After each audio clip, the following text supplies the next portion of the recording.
हाँ दोस्तों, 19 नवंबर शनिवार को हमारे यहाँ यज्ञ का कार्यक्रम है। यज्ञ ही इसे कहते हैं जिसे त्रयोदशा आदि कहा जाता है। यानी उस दिन आत्मा प्रस्थान करती है देवलोक के लिए, ऐसा कहा जाता है।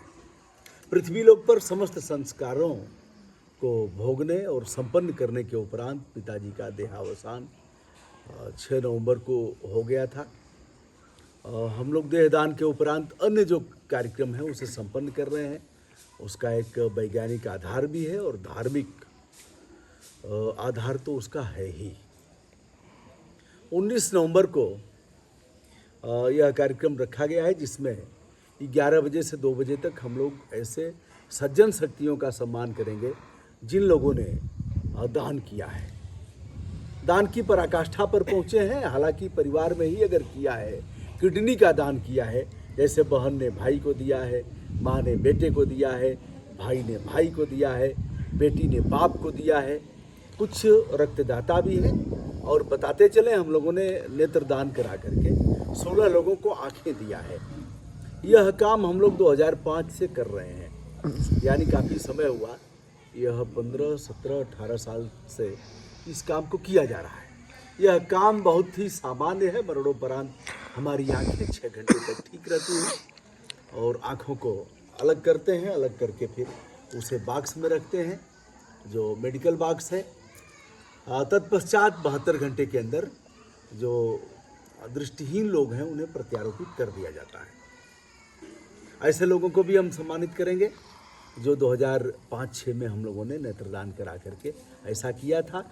वह लोग तो नेत्रदान तो मरणोपरांत होता है, लेकिन उनके परिवार के लोग जिन लोगों ने इस कार्य में महती भूमिका निभाया था, कलेजा मजबूत करके साहसपूर्ण पहल किया था, वे आत्मबल के धनी हैं।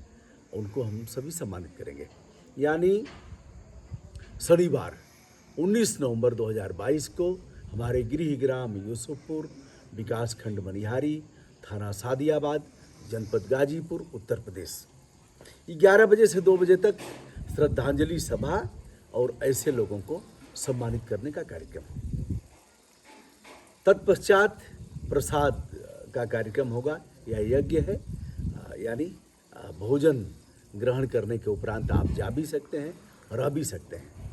जो लोग आना चाहें उन्हें मैं रास्ता भी बता देता हूँ और प्रेरित भी नहीं कर रहा हूँ। अगर आपका कोई काम हो, विशेष काम छोड़ करके नहीं आना है। आप जहाँ हैं वहीं से आपकी श्रद्धांजलि और आपका जो आपकी कामना है हमारे परिवार के प्रति वह पहुँच जाएगी। तो यदि आना चाहें तो हमें खुशी भी होगी। आने का रास्ता कैसे है? आने का रास्ता है गाजीपुर, जो सिटी रेलवे स्टेशन है, वाराणसी से आ जाएंगे, अगल बगल से भी आ जाएंगे, जैसे पटना की तरफ से। मैं यह नहीं कह रहा हूँ कि जैसे जुटा रहा हूँ और सबको कह रहा हूँ कि आई जाइए। समय हो तो ज़रूर आइए, कोई बात नहीं, हम आपको रोकेंगे नहीं। और काम छोड़ करके मत आइए, अनुरोध भी करता हूँ। जो भी आएंगे उनके रुकने और भोजन तो प्रसाद रहेगा ही, रुकने का भी इंतजाम रहेगा, कोई दिक्कत नहीं होगी। सभी हम लोग उस व्यस्तता में ही प्यार बांटेंगे, सभी मिलेंगे, इस नेक कार्य को और भी प्रचारित, प्रसारित और आगे बढ़ाने के लिए संकल्पबद्ध होंगे। दोस्तों, देवलोक प्रस्थान करने का वह नियत दिन है शनिवार। तो एक तो गाजीपुर आप आएंगे रेलवे स्टेशन, वहाँ से लगभग 20-22 किलोमीटर दूर हमारा घर है। अगर आप पहले बता देंगे, हम नंबर भी बता देते हैं। शोभनाथ यादव जी हैं, हमारे अभिन्न सहयोगी हैं। ये अपना नंबर बताइए शोभनाथ जी। मेरा नंबर है 94 15 26 37 65, 9415263765। अगले हमारे सहयोगी हैं कैलाश बिंद, ये अभी आपको बता देंगे। नंबर बताइए। 96 16 0 42 056। पंचदेव चौहान जी हैं, इनसे भी संपर्क कर सकते हैं। मोबाइल नंबर है 63 94 02 0038। विवेक कुशवाहा जी हैं, हमारे मित्र हैं, वरिष्ठ साथी हैं। मेरा मोबाइल नंबर है 87 36 93 36 26, 8736 933626। मैं इसे डिस्क्रिप्शन में भी दे दूंगा। तो यह लोग आपसे बताएंगे, आपसे आप अगर फ़ोन करेंगे तो किसी न किसी का तो उठेगा ही, बात हो जाएगी, सभी का उठेगा, मेरा छोड़ करके मेरा भी उठेगा, लेकिन व्यस्तता रहेगी। तो एक चीज़ और है, अगर गोरखपुर के तरफ से, वाराणसी के तरफ से यह भी रास्ता है कि दुल्लभपुर और जखनिया 2 रेलवे स्टेशन हैं जहाँ से आप आ सकते हैं। तो आप अगर फ़ोन करेंगे तो रास्ता बताने, और अगर किसी के पास आने में दिक्कत होगी तो हम उसकी भी व्यवस्था कराने का प्रयास करेंगे कि आप हमारे घर तक आ सकें। आइए, लगते हैं काम किसी शासन सत्ता का ही नहीं है, किसी बड़े सेलिब्रिटी का नहीं है, हम छोटे लोग भी इस काम को आगे बढ़ा सकते हैं। तो नेत्रदान, रक्तदान, देहदान, अंगदान, श्रमदान, इन चीज़ों के प्रति, अन्नदान, हम सचेष्ट होकर के अच्छी भूमिका निभाएंगे।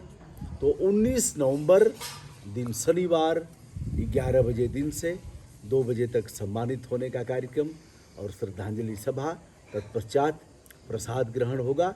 आप रुकना चाहेंगे तो रुकने की व्यवस्था है, जाना चाहेंगे, एक चीज़ और, जो मोटरसाइकिल से आएंगे वो हेलमेट लगा करके आएंगे और जूता पहन करके आएंगे। अब कहेंगे साहब हमारे पास जूता ही नहीं है, तो मोटरसाइकिल रख दीजिए कहीं भूसा वाले घर में। अरे जूता तो सबके पास होगा।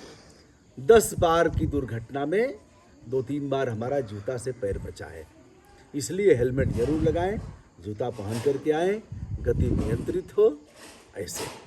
तो आइए, पूज्य पिताजी हमारे परलोक वासी हो रहे हैं। देवलोक प्रस्थान पर्व, इसे हम लोगों ने नाम दिया है।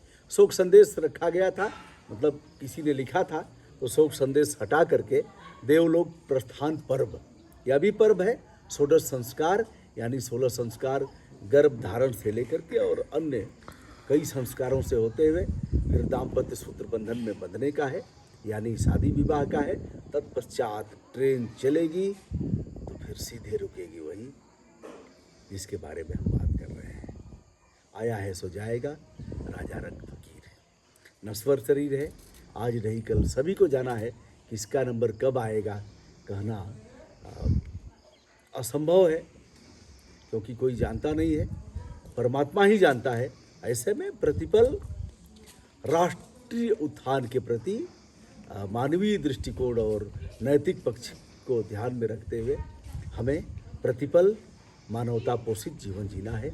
विनम्रता के साथ, जब आप नहीं दे पा रहा हूँ, वीडियो भी नहीं कर पा रहा हूँ, तो जिन्हें भी आना हो हम वेलकम करते हैं।